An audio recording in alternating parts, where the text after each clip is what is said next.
everybody. It's me, Cassie Olberg in Selinsgrove, Pennsylvania. It has been quite a day. I came up with an idea that I was like so super excited to share with everybody. And I've been prepping it for a week because I just think it's that much fun. And then, of course, everything that could go wrong did go wrong today. First, Facebook completely locked me out. They're mad at me. So apparently I will not be on Facebook for 24 hours. But I did appeal it, so let's see how that goes. Then I got over here and I sent my link over to the StreamYard, but I usually do it through my Facebook Messenger. But of course, that didn't work. So I emailed it to myself and it told me that it would not allow access to my camera. So I'm frantically trying to get into my StreamYard so that it can come on to my scheduled appearance. I'm like, why did I schedule it? Normally I just go live. What was I thinking? Whew. But when it told me I had 6 seconds left before I was supposed to go live, my camera suddenly started working. I got everything hooked up, and I'm really super excited to share this with you. So we're going over there now that you listened to my craziness. Thank you for listening to that. Okay, let's pull this up. And this is my fun thing I want to share with you guys. Okay. So I really wanted to make a frame using this really cute hand tools punch. And of course, it's not a frame punch. We know that the frame punches are the ones that say frame in the name, and they have the silver line over here that shows you where to go to. And the frame punches are exactly 2 inches in between here. So the 2-inch thing is what makes you be able to go around in the frame. And then they have the line at the 1 inch. And I was like, well, how can we do this? Because this would be really a fun layout to do.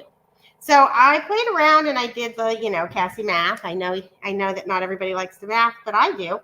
And the first thing that we needed to know is that these tools are 1 3/8 of an inch tall. So the first thing you're going to need to do this is cut yourself a 1 3/8 inch strip. So 1 3/8 inches is that's a 1/2 inch, and 3/8 is right here. So it's 2 little lines before the 1/2 inch, and you're going to cut this off. You're going to need this to make things work. So then you're going to come over here, and you want to bring it. Let me pull this up to the camera. So you've got this black line here. That's where the punching stops. And you need to measure out to 1 3/8 inches to make this work. So all you have to do is take your piece of paper and line it up to the black line. Hope I'm holding that right. See, right up there to the black line. And then you're going to make a mark on your punch at 1 3/8 inches. Now I just used a red pen, just a regular scrapbooking pen from Creative Memories to do it.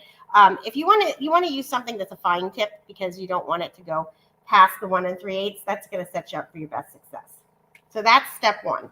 Now the next thing I wanted to do was I wanted to make sure that I didn't just have half of a tool whenever I got to the end, right? Nobody wants half a tool at the end. So I played around and I made it without cutting anything off and figured out how much I needed to do different in order to give myself the full tool when I got to the end. So that magic number, so that you don't have to play with it and figure it out, that magic number is taking 1/4 inch off. So we're just going to cut this to 11 3/4.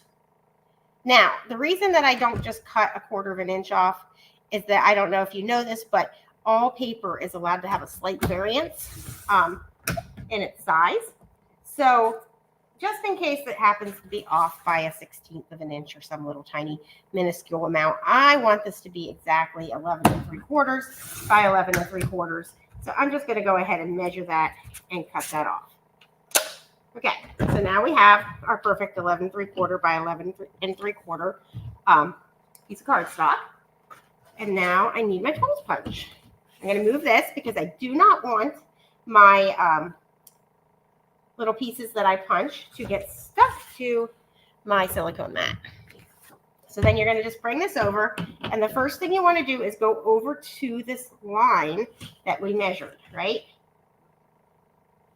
So we're just going to come over and punch. And you're just going to make sure, it's very important that you have it all the way up against the top on one side and measure it over to the line on the other side. I'm just going to go all the way around like that. And see, this is why it's important to have to use the thin pen when you do it, because if you use the thick pen, then you might not measure exactly to the right spot, because it'll just be a big old mess. Okay, so now on each one, you're going to want to start over here, line up to your pattern, and we're going to go all the way across. So just take each set of patterns and line it up. And the hardest one is going to be your last one, and I'll show you why. So this is the second to the last one. And then this last one is just going to have this little tiny spot. It's just going to do one tool. So you're going to have to make sure that when you pull it over, that you keep it up against the top, because it would be very easy to have it not be against the top when you just have that little bit left to punch. And if you don't have it up against the top, then you're going to rip your upper corner. And you're just going to go all the way around like this. I hope you guys like this as much as I do, because I was super excited. I always try to think, what do people want to know? And you want simple ideas, right? But you want them to look really cool. And you want it to be something different. So anyway. So I'm hoping this is a winner. Okay. Almost there. And then whatever color you choose, just make sure that you choose a contrasting. So it looked really nice with the light on top and the dark on the bottom. So, okay, last one, and we can move on to the next step.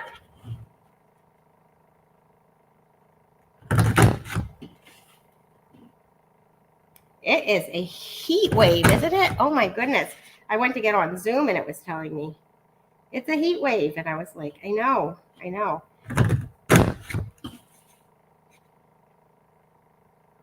Okay. The last spot. Okay, now you're just going to take it. And I'm going to bring my silicone mat back over, because I went ahead and I ran it over my tools so that the edges stay down. Like I could have just put the tape in the center, which, you know, would have been fine, except for that, then my edges might have come up, and I didn't want that to happen. So I just take this. I want to use this mat to measure. And then remember, we cut it down to 11 3/4 by 11 3/4, which means that we get 1/8 of an inch all the way around.